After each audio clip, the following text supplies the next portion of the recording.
Good evening. I'd like to open the March 3rd, 2022 edition of the El Dorado Planning Commission.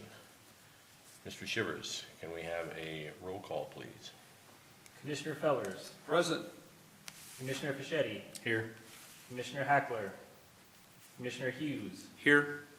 Commissioner Leeson. Commissioner Long. Commissioner Nichols. Here. Chairman Stewart. Here. Commissioner Watson. We have 5 members present. That constitutes a quorum. All right, thank you, Mr. Shivers. Item number 2 is approval of the minutes. You've all had an opportunity to review the draft minutes from the January 27th, 2022 meeting. Any adjustments or concerns? Okay, if there are none, I would entertain a motion for approval. I make a motion we approve the minutes as submitted.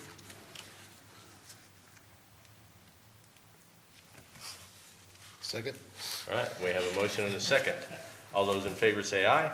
Aye. All those opposed, same sign. Motion carries 5-0.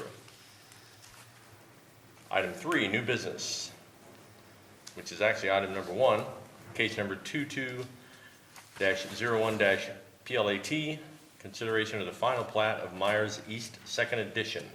Mr. Shivers, would you present the request, please? All right, so the Meyer East Second Edition, I'm going to start off with just a little bit of history. This particular area was originally platted in 1977 as Myers First Edition, and it encompassed a much larger area. In 1990, just the cul-de-sac at the end of Skyview Drive was realigned and replatted into what it is for the most part today. The developer is now moving forward with building on these lots, and in that process, we came across a couple issues. And so at this point, I'm going to turn it over to Mr. Will Clevenger. He is with Garber. He is with the surveying and engineering company that created this plat. Good evening. My name is Will Clevenger, here on behalf of the applicant tonight. As you can see, the layout for this cul-de-sac, there was a few little problems that we had to address, one of which was existing water lines that are running through the addition. And we thought it was in the best interest not to disturb those water lines and keep those. So we relayed out the lots configured around the cul-de-sac. And in doing so, we needed to remove one of the lots, so there is one less than before. And then also at the southeast corner, adjacent to the golf course, they're shown in red on the exhibit, there was a portion that was taken away from the plat originally. So there was actually a little bit less space to work with.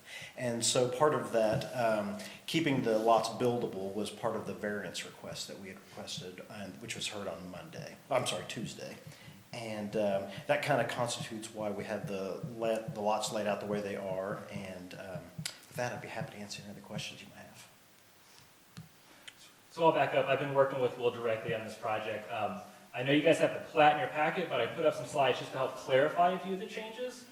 This first one, like Will had mentioned, with the waterline problems and realigning some lots, the yellow on the left is the current plat, the new plat, and that's just highlighting some of the lots that were affected. The blue is a much larger utility easement that has since been added to deal with that water line. And the second thing that Will had mentioned was variance and land being swapped. I put this up here just to help highlight it visually. On the left is the plat we're viewing tonight, so the red is what has been exchanged with the golf course because of was it a golf course path, wasn't it? Yes, there's a path over there right adjacent. Some 20 years ago, so were built through the back of these lots. So the land was exchanged, it made these lots thinner, and there's been variance that's been approved to reduce some of the setbacks to accommodate for that. So with that being said, it does meet our subdivision regulations, and we do recommend approval, and we can answer any questions you might have. What impact did the variance request have on this again? It was, go ahead, I'm sorry. I'm sorry, Mr. Shivers, what impact did the variance request have on this? We worked together a lot on this. All right, so the variance was 2 parts. The first was a front setback reduction variance. That affected lots 8, 9, 10, and 11. So on the left side there, 8 is on the bottom, and then going counterclockwise, 9, 10, and 11 is at the top. So the 2 primary impacted lots are 9 and 10. Lot 11 at the top is really very minorly impacted, just on the edge. Lot 8, the applicant went and asked for the variance to reduce the front setback because it's a very shallow lot. This was platted in 1990. It's possible that the original homes envisioned for it were a bit smaller than what is planned. So the Board of Zoning Appeals did hear that. They granted those front setback variances from 30 feet, which is the standard requirement, to 20. The second part of the request is a rear setback reduction that is only on lots 9 and 10. The standard rear setback is 25. It is 20 on curvilinear streets or at a cul-de-sac. They asked for a 5-foot reduction, so it went from 20 to 15. And that was approved by the Board of Zoning Appeals as well. And help me understand why that was pursued through a variance as opposed to a planned area development. Sure. So the planning, well, actually, in this case, these are plat variances, I guess you could say. There's two categories of plat variances in here. If it deals with setbacks, the zoning regulations dictate setbacks, and it says that the Board of Zoning Appeals are the only board that can do that. It does give the Planning Commission to grant variances to the subdivision regulations. So if there's something in there that does not go to the Board of Zoning Appeals, it would go to you guys. And in fact, last year we did, if you recall, Bernita's Acre. It was an existing set of homes, and you guys were able to grant variances for that to the subdivision regulations for this. And we didn't do the PUD because of the limited amount of lots affected by it. Unlike Flint Creek, which was the whole subdivision. Sure. Okay. Thank you. Any other questions for Mr. Clevenger? The water lines are 6-inch water lines from the city, is that? I do not have the size of the lines in front of me, but I do have an exhibit here that shows your locations if you'd like to see. Okay, no, and so those existing water lines then service the homes that are already out there? Yes, in the neighborhoods. Okay. Okay. Steve, my understanding was apparently those lines were installed in the 1980s between the first and second platting of this. And more recently, when they were located, they were found to have been installed in a slightly different location Oh, than originally platted. okay. So that was a surprise. How do you locate water lines like that to go out and check? Well, we did a Kansas One call locate request, but I think the city actually had the ability to locate those lines, so we could locate them with our surveying equipment. I don't understand the technology, or how they did Okay. it. And they're buried 10, 12 feet deep or so out there? Well, that I don't know. We didn't Okay. request a depth, just the Okay. surface location. Okay. Any other questions for Mr. Clevenger or Mr. Shivers? This is a plat, not a rezone or otherwise request, so there's not a public hearing process that occurs this time around. There's also, I presume, no notification of Correct. neighbors, et cetera, since there's no public hearing. Correct. So if there are no further questions or concerns, I would entertain a motion. I'd move to approve the Myers second edition final plat as presented. How about a second? Second. All right, we have a motion and a second for approval of the final plat as presented. All those in favor? Let's go for a roll call. Sorry about that, Mr. Shivers. Roll call vote, please. Commissioner Fellers. Yes. Commissioner Fischetti. Yes. Commissioner Hughes. Yes. Commissioner Nichols. Yes. Chairman Stewart. Yes, All right, 5 yeses, the motion passes. motion carries 5-0. All right, thank you, Mr. Clevenger. Appreciate your time tonight. All right, next, we have a presentation regarding economic development and El Dorado, Inc. Ms. Linda Jolly, I believe that is you. I've asked Ms. Jolly to come tonight to talk more about our economic development efforts in El Dorado. As you can tell in the packet, they are directly linked to our next 2 rezoning items.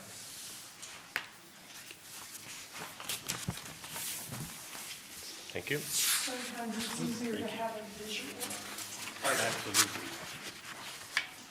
Depends on the visual. That could be. And then you'll notice on your screen that we have, I'm sorry. I thought you'll notice that we have a map that's numbered. And so a lot of people don't realize that on an ongoing basis, El Dorado Inc. has actively been marketing properties since July of 2019 under a brand called Develop El Dorado. And we have about 1,600 acres of available ground Tonight, you're going to hear a request for a rezone of 6 in yellow and number 10 in green. The 10 in green is some property that the city and El Dorado Inc.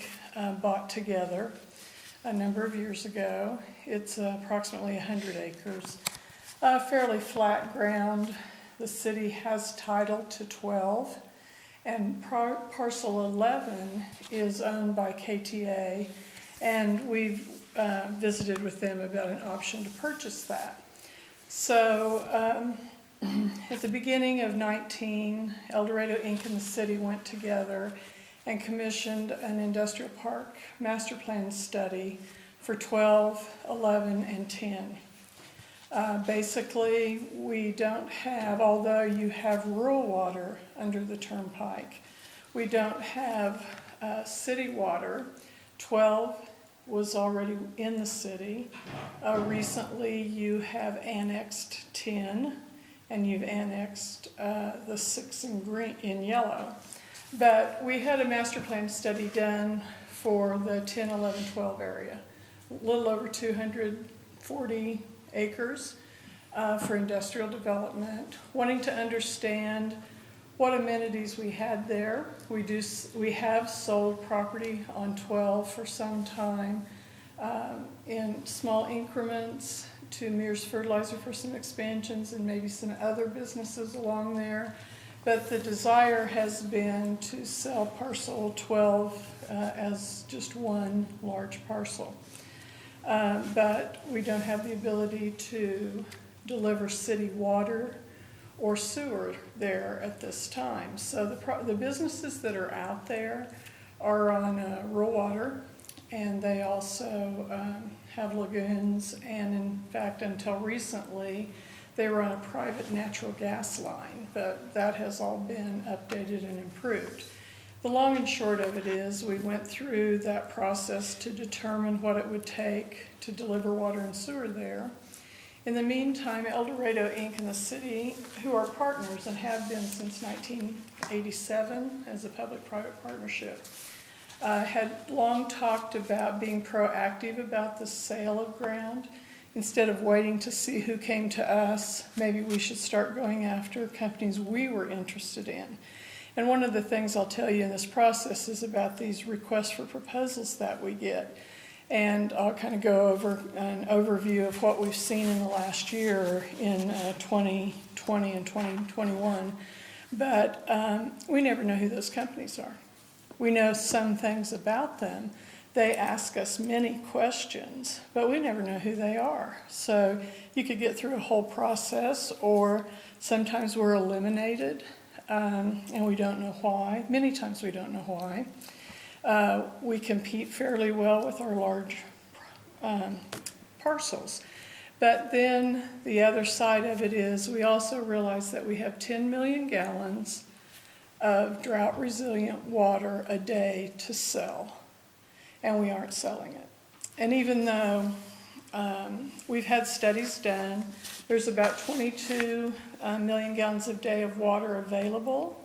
When the city looks at all their contracts and looks at future commitments and things like that, we would use about 12 million gallons. And so we know that we have an additional 10 of raw water available to us. And keep in mind, that has a debt on it back to the Corps of Engineers. And in about 50 years, that debt comes due. So why not sell it? So we decide to be proactive. Let's be more proactive. Let's try to sell this water. Let's figure out what ground we have. Then in yellow, those 1 through 7 are two owners. The properties that are 7, 3, 6, and 6 are the old refinery property. CIC Industries owns that.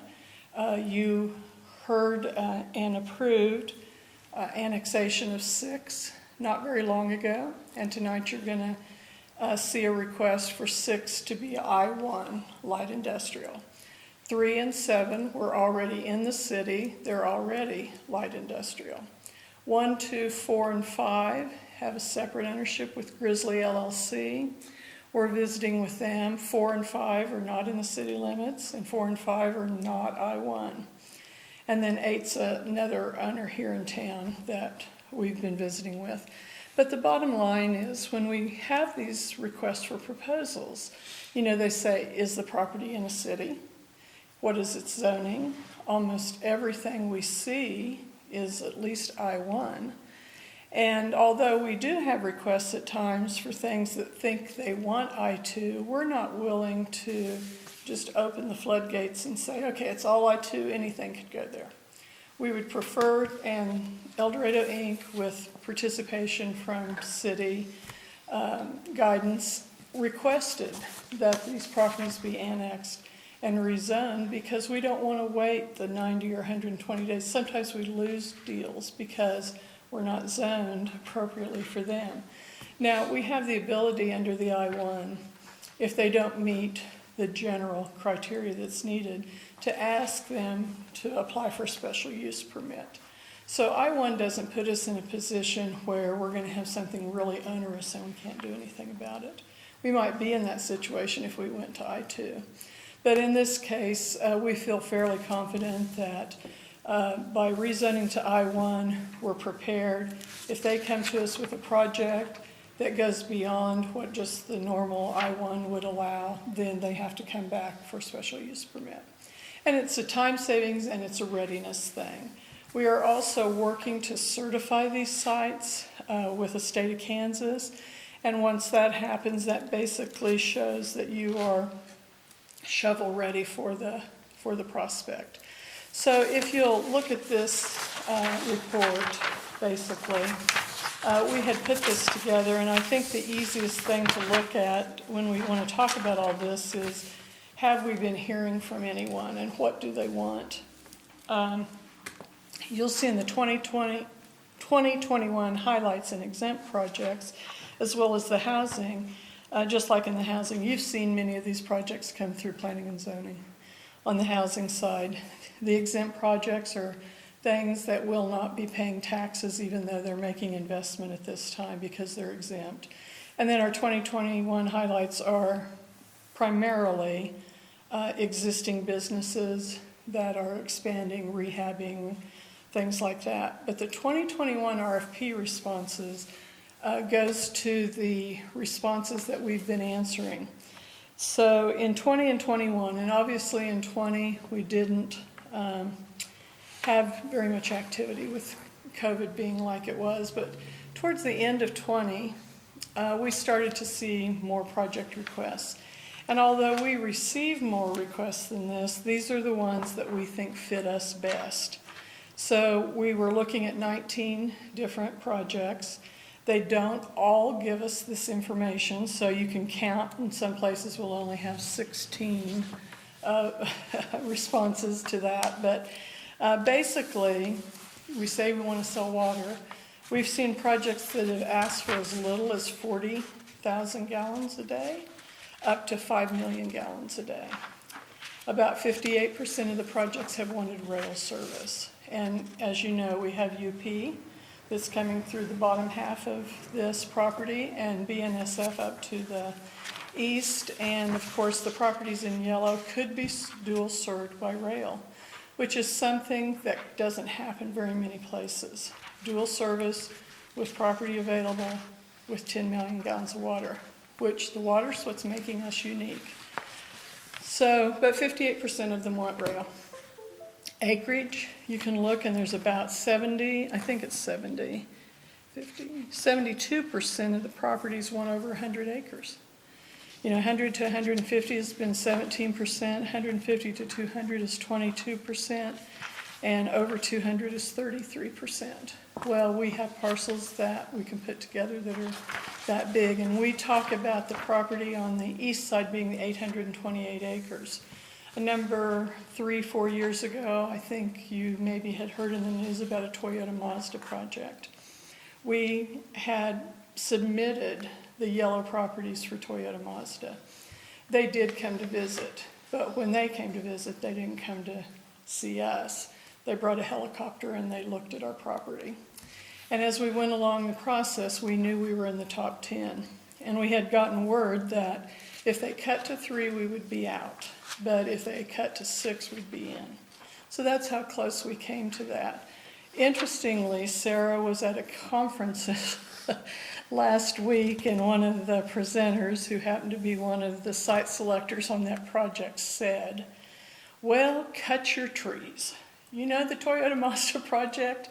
We had a property, we were really interested in it, but they needed to cut their trees. You know, sometimes the people that are looking at this can't envision what that would be like as completely clear ground. And if you ever have a chance to see the aerials of this, you'll know there's a lot of trees there, so we think that was probably us. Employment, somewhere between 150 and 5,200 people. Obviously, the projects that get up into the $4 billion probably are the ones that have the 5,200 people. And in addition to these projects, since the first of the year, we've seen 8 new responses that we've done. The one that we turned in last Friday was another $4 billion project. And you've heard the stuff on the news about the Apex incentive through the legislature and stuff. Maybe we'll be more competitive for these very large projects once that happens. Electricity's from a small amount to a large amount, and the same way with natural gas. You know, we had one project, I think, that used about the same amount of natural gas a day as our residents did. So these are from small to large projects. To let you know, there's not other large parcels like this in the Wichita MSA. We do have communities like Hutch and Newton that have some large acreage, but even when you go to that acreage, they don't have water like we do. So we do have one thing that's totally unique.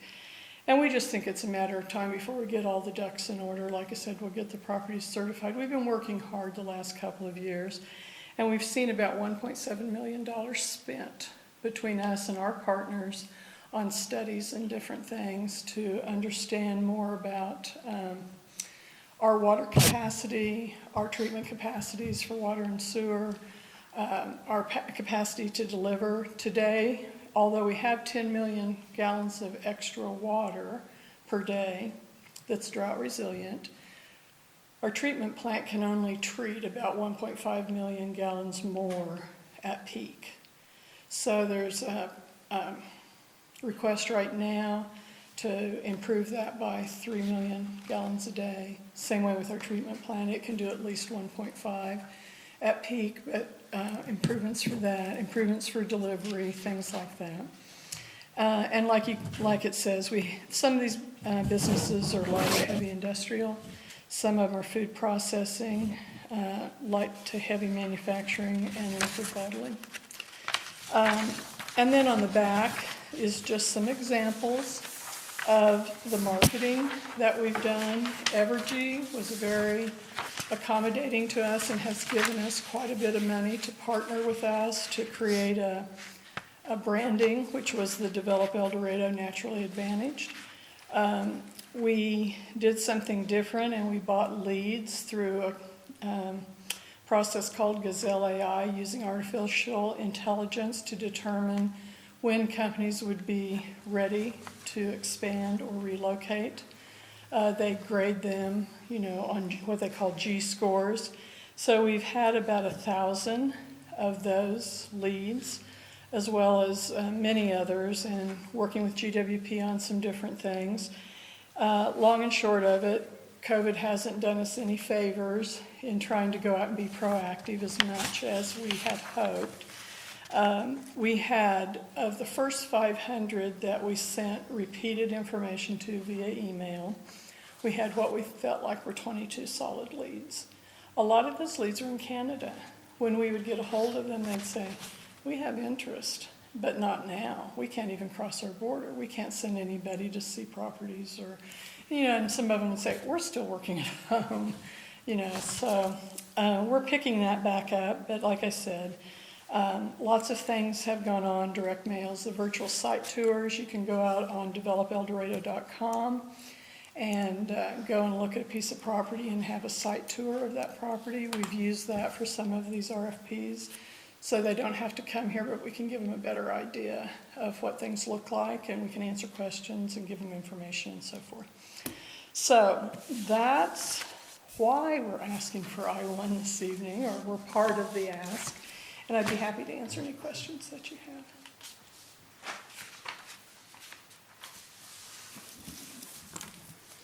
Any questions for Ms. Linda? Or I could come in a month and you could think about them, and I could ask them, answer them. Linda, thank you. Yeah. you're Appreciate your welcome. time and your attention tonight. My littles are ready for ice cream. Well, Have fun if they would. very good. Thank you. Thank you. Was there anything else, Jay, that I missed? Nope, that was excellent. Thank you for coming. You're welcome, anytime. Okay, continuing on with new business, item number 2, case number 22-03-REZ, public hearing for the consideration of a request to rezone approximately 104.4 acres at the northwest corner of the intersection of Northwest Boyer Road and Northwest Parallel Street from AR Agricultural Residential District to I-1 Light Industrial District. Mr. Shivers, would you present the request, please? Yes, sir. As you mentioned, it is today's zone AR, agricultural residential. The proposed zoning is I-1, which is our light industrial zoning designation. So I started with this map here to give you a current aerial overview of what's really in the area. As you can see, the subject property is a pasture, and the subject property is surrounded by pasture. The white lines you see on the east border there, that is Northwest Boyer Road. It goes north and south. The road to the bottom there, that is Parallel Streets. Now, you're probably wondering why there's 3 areas highlighted. So this originally, my understanding, was a quarter section that was together. The railroad came through, and then the piece of land that would fill this out down here is currently owned by the Kansas Turnpike. That's considered right-of-way by them. Our hope in the future is actually, or maybe it's the plan, I'm not in those conversations, to have that turned over to the city in the future. As for now, though, they're hanging on to it. So that kind of helps explain why there's some extra squares here.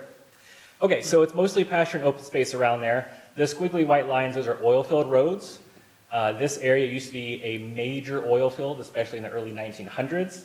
If you ever have time and feel like Googling oil fields in El Dorado, Kansas, it is amazing to look at. I checked it out before I came here tonight. So moving on to the suitability, I'm going to start right there and say that given the 100 years of oil production out here and how many capped and buried wells there are, and the possible contamination underground, that doesn't exactly make this area feasible for residential. The location away from our main thoroughfares doesn't exactly make it ideal for commercial. So it's perfect for agricultural, and in our opinion, good for future industrial. All right, current zoning in the area. All of that green is AR, agricultural residential. There to the southwest, that is the Mears area, and between there and the Turnpike, that is all I-1 light industrial, our proposed zoning for tonight. To the east, that yellow line there, that is the Kansas Turnpike. The gray area is our current industrial park. A little bit south of there, you get the fire station, and then 6th Street divides that area from our neighborhoods in Township Village. The yellow area is our R1, low-density residential, and that pinkish-purple square is office institutional, and that is Oil Hill Elementary School.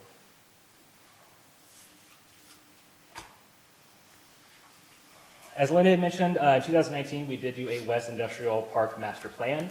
It primarily focused on utility routes and what we could get access to, feasible ways to get utilities out there. It ranged from water, sewer, to drainage and wetland studies, to natural gas and electricity. There's no firm plans in there as much as a bunch of possibilities because, as Linda mentioned, any possible large user out there could have a varying range of needs.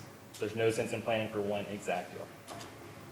All right, current uses allowed in the current zoning, AR, agriculture, single-family residential, and veterinary services. Specifically, large animal veterinary services. Our code does differentiate between small animal and large animal. With the special use permit in this zoning, you can do a campground, which is for travel trailers and RVs, a cemetery, educational institution, and a golf course and country club. On the right side, you will see the uses allowed by right in the proposed zoning. So we have things like equipment rental, equipment storage yard, gas station, manufacturing, which I will circle back to, motor freight terminal, public utilities such as a large substation, recycling, processing, self-storage, vehicle repair, and warehouse uses. With the special use permit, you can do a truck stop, manufacturing, I'll revisit that momentarily, A nursery and garden center, oil and gas extraction, which is ongoing out there, airports, and gas and fuel storage. So as Linda said, light industrial does encompass a lot of industrial uses that don't necessarily generate a lot of impacts. Those more intense uses will require either I2 heavy industrial, which we only have one property in the entire city that is owned I2 heavy industrial, and I'll actually talk about that on the next rezoning. The second is, if it doesn't require I2, it is a special use permit, meaning if we approve this today and we get a very intense level of manufacturing that will create odors, sounds, smells, things of that nature that will be detectable from a distance, that would come right back here to you guys to review the details of it. Okay, so our code has 3 levels of manufacturing. I'm going to hit these real quick. The first 2 are currently allowed by right in I1. It's called general manufacturing and limited manufacturing. To give you an idea what these are, the first one, general, says it's an establishment engaged in the manufacture, predominantly from previously prepared or finished materials, of finished goods, products, or parts. Typical uses include garment factories, laundry dry cleaning plants, furniture production, machine shops, rubber and plastics product manufacturing, bakeries, food production, vehicle assembly plants, pharmaceutical production, beverage production, and bottling, to give you an idea. So that's one category of uses that would be allowed here. The second is called manufacturing limited. So that's defined as an establishment engaged primarily in the on-site production, finishing, assembly, or packaging of crafts and goods by hand, hand tool, or small machinery. Some examples of that would be ceramic shops, candle making, fabricating advertising signs and billboards, electronic and computer parts assembly, millwork, cabinetry, custom carpentry, monument stone carving. So to give you an idea, that is allowed. The highest level of manufacturing, this is the one that everyone thinks of when you think of industrial uses. It's called processing manufacturing. It is not allowed by right. This would be a special use permit or allowed in I2 heavy industrial. So this was defined as an establishment engaged in the processing of predominantly extracted or raw materials into finished or partially finished goods, products, or parts. Also includes those industries that have the potential to produce commonly recognized offensive conditions, such as noxious fumes or odors. All right, so this includes things like fat rendering plants, poultry plants, slaughterhouses, meat processing, breweries, textile mills, pet food production, tanneries, pulp processing, chemical plants, cement plants, fertilizer production, stockyards, feedlots, garbage incineration, metal foundries, and petroleum refineries. That's a pretty intense land use. So to reiterate, that would be a special use permit or I2 heavy industrial. It's not allowed by right. But given the 3 levels, I just wanted to go over those briefly. Our future land use map does call this area and surrounding properties industrial mixed use. And given all this information and what Linda presented, the city does support the rezoning of this property, and the city owns this property. She had mentioned annexation. This property was annexed last month. By the city commission. Correct. So by state statute, there is a whole annexation ordinance. In certain circumstances, the city commission can annex properties directly, which is what happened with this one, as well as the next one. There are circumstances where annexation cases would come to the planning commission first, and then the city commission. Both of these were qualified to go straight to city commission and city initiated, so they went straight there for annexation.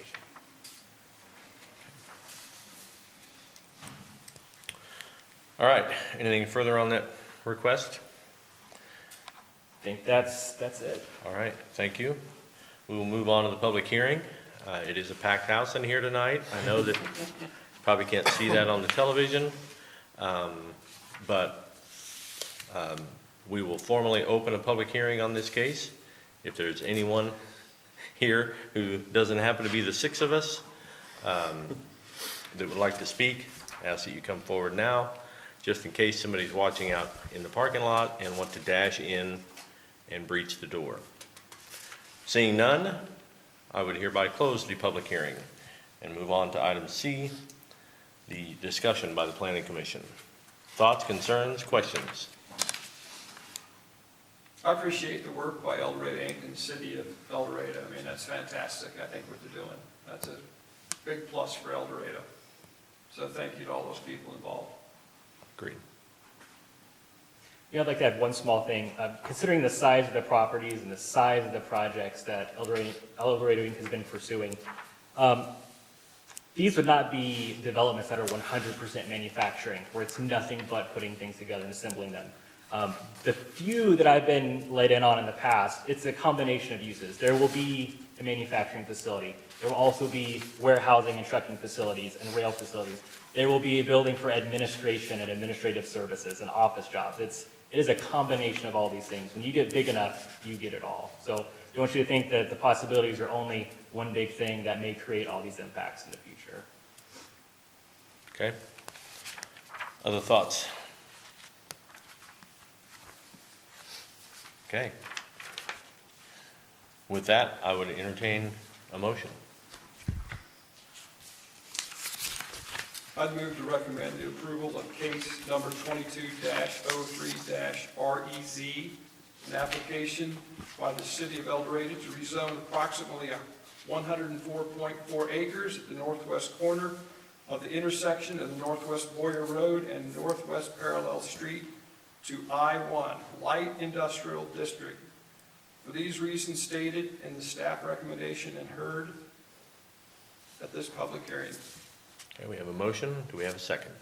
I'll second that. All right, we have a motion and a second for approval. Mr. Shivers, can we have a roll call vote, please? Chairman Stewart, Yes. Commissioner Nichols, Yes. Commissioner Hughes, Yes. Commissioner Fischetti, Yes. Commissioner Fellers. Yes. All right, the vote is 5-0, the motion passes. All right. And I assume the city can notify themselves when they'll be heard at the commission meeting? I will notify them. Okay. That's tremendous. All right, next item is case number, well, and this is the continuation page. You really threw me off there, Mr. Shivers. I added a note just to give myself a heads up here. Item number 3, case number 22-02-REZ. Public hearing for the consideration of a request to rezone approximately 95.5 acres at the northwest corner of the intersection of North Topeka Street and West Refinery Road from AR Agricultural Residential District to I-1 Light Industrial District. Mr. Shivers, would you present the request, please? Sure, there are many similarities between this and our previous rezoning, so I will focus a little bit more on the differences. As Linda had mentioned, you can see that there's a lot of trees. This is a current aerial shot. The land is currently vacant. Formerly, this was an oil refinery, so for many years there has been a cleanup taking place on the property. Just to the east of the railroad line there, those lagoon, I forget the exact terms, that's part of the cleanup out there to help with the oil that is saturated the ground. So the big picture here is if you're looking to the east or the right, you can cross the railroad tracks, the big green area, those are the croplands just to the west of North Main Street, and the yellow line there on the right is North Main Street. Up in the upper left, the northwest corner of the map, that is the Kansas Turnpike. So as you can see, this is some pretty open space. To the south of it, there were some old oil tanks and oil storage farm. To the west, there's still some scattered oil production. The bulk of it's on the west side of the turnpike. If you go look at those maps I mentioned. The nearest residential is about 600 to 700 feet to the south-southeast along Topeka Street. And just to the northeast is Union Tank Cars, so they clean out tank cars. That is a heavy industrial use right there. I don't know if you guys are aware of that. So to focus on that same spot, that pink area to the northeast, that is our only I-2 heavy industrial zoning within the city. Around the property, all the green is our agricultural residential. To the south and southwest, that is all the light industrial that is in city limits as well and already zoned that way. On the bottom part there, there's the pink, that's office institutional OI. The yellow is our R1 low density residential. So you can see just to the south that I mentioned, the yellow is where the residential starts on North Topeka. And if you look way over on the right, you can see a mix of the pinkish purple OI, the yellow R1, that is along North Main Street. The darker reds up there is R3 multifamily residential. Those homes are built out of single family, not indeed apartments. And the red up there, just a little bit farther north, is C1 general commercial. I believe that piece is vacant at this time. Okay, would you gentlemen like me to review all the uses again, or we feel pretty fresh on those? We're good. No, thank you from the chairman. I think we're good. All right, you have a Okay. consensus, Mr. Shivers, to Okay. breeze right past that. And so Linda had mentioned some of our utility, we have 1 million gallons per day access out there that we can produce and sell. I'd spoken with Scott today, he at the last minute couldn't make it. He did tell me that we recently completed a study of our water treatment plant and what we need to do to increase that production of treated water. We're also in the process, we're working with 2 engineering companies to identify right-of-ways and alignments for future water and sewer extension to this area as part of our plan to get this all development ready. So at this time, there is no infrastructure out there that can support this industrial. It will have to be custom installed to those needs, as we had mentioned previously. So with all that said, similar to out west, this land may not be suitable for other uses than industrial and agricultural because of the presence of the oil refining that has taken place in the past, the oil storage and the oil production in this particular area. So in our opinion, it's either going to be best as agricultural. Commercial is a bit out of the way from our thoroughfares, West Central, 6th Street, Main Streets. So we think industrial is the way to go. And we've been planning that for over the last decade. So with that being said, with everything I mentioned and what Linda reviewed, we do support rezoning of this property. The city of El Dorado does not own this property. However, the owners, in conjunction with everyone in this area, are all on the same page about getting this developed together. We did, as the city, sign an annexation agreement with them to both annex them, and as part of that, we would pursue the rezoning process to get this land ready for future projects.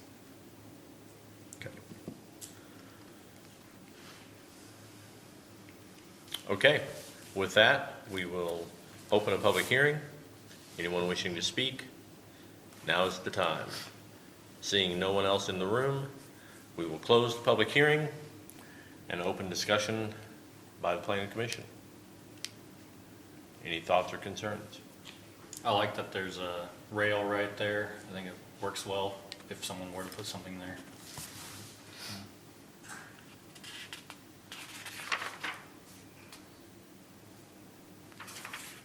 And that is a big selling point, is this particular area has 2 Class 1 railroads, so Union Pacific there that she had mentioned a BNSF as well. So Yeah. pretty prime for a big industrial project.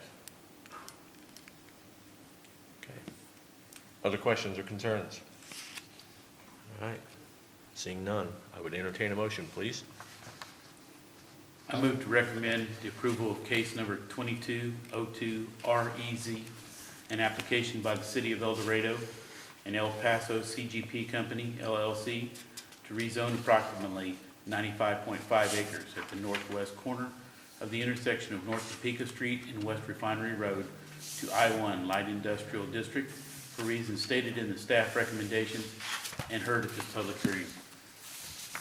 We have a motion. Need a second, please. Second. Okay, we have a motion and a second. Mr. Shivers, can we have a roll call vote, please? All right. Commissioner Hughes, Yes. Commissioner Fischetti, Yes. Commissioner Fellers, Yes. Chairman Stewart, Yes. Commissioner Nichols. Yes. All right, the vote is 5-0, the motion passes. Excellent, thank you. Item 4, old business. Mr. Shivers. No old business. Okay. Item 5, staff items. Mr. Shivers. The only update I have is that we will not be having a March meeting. As you know, this is March 3rd, so technically this is it. And the reason for that, if you're curious, is we were going to have our originally planned meeting at the end of February.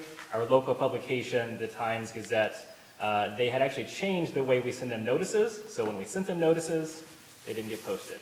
So we had to delay everything 1 week, got us into March. We don't have any outstanding applications right now, so as of the moment, we are not planning on a meeting later this March. And that's all I have. Okay. Have we filled a spot on the tax advisory board? We have not. I'm so thankful that you brought that up. Well, We need to do that. It's not my fault, but you're welcome. Yes. This actually would be a great night to do that, if only I myself was reminded. Between 8 and 5, but yes, we need to do that. Have any of you served on the excess sales tax board before? I did one time. Were you last year, I think? Yes. Okay, do you want to share a little bit, and then we can see if there's any volunteers? It's just an opportunity, the department heads put out different projects that they would like to see done. And you sit around in a group and you discuss them and then make recommendations as to what you want to go before the city commissioners. And then the city commissioners decide. And sometimes they use your recommendations, and sometimes they have not. Thank you, sir. So it is an advisory board. You would see city projects that are proposed to be funded by sales tax, as well as outside entities, like sometimes maybe Main Street or other organizations that ask for funding for something unique or special. So you guys would review those, make a recommendation to the city commission, as Steve said, and then they have the final call. Well, Mr. Shivers and Commission, I would move to nominate Commissioner Steve Fellers to another term on that board. I would do it. And I would gladly do it. It was a learning curve for me last year, and I think I would be even better at it this year. I'd support that motion, yeah. Yeah, I mean, Okay. this can be informal. Yep. In the form of a second even? Yes, in the form of a second. Okay, all right then. Any discussion or concerns? All right. Mr. Fellers, I trust that you'll abstain here. Do we still have a quorum if he abstains? Can he vote for himself? This is informal. Okay. This is informal. All right, well, it appears we have a consensus then, if it's going to be informal, but I'll ask for a vote nonetheless. All those in favor of Mr. Fellers being appointed to the Tax Advisory Board signify by saying aye. Aye. All those opposed, same sign. We have 4 votes in the affirmative, 0 votes in the negative, and 1 vote of abstention. Abstention. Abstention? I think so. Close enough. Yeah. We had 1 guy that didn't vote. So, thank you. Appreciate your willingness, Mr. You're welcome. Fellers. All right. Any other items then? Nope. Okay, I would entertain a motion for adjournment. I make the motion, we adjourn. Linda had a good idea about ice cream, so. Yeah? Okay, I'll ask you to bring some next time. all right, we have a motion. Do we have a second? Yes, I'll second. All right, we have a motion and a second to adjourn. All those in favor say aye. Aye. All those opposed can stick around and shut out the lights, I guess. Motion carries 5-0. We are adjourned. Thank you.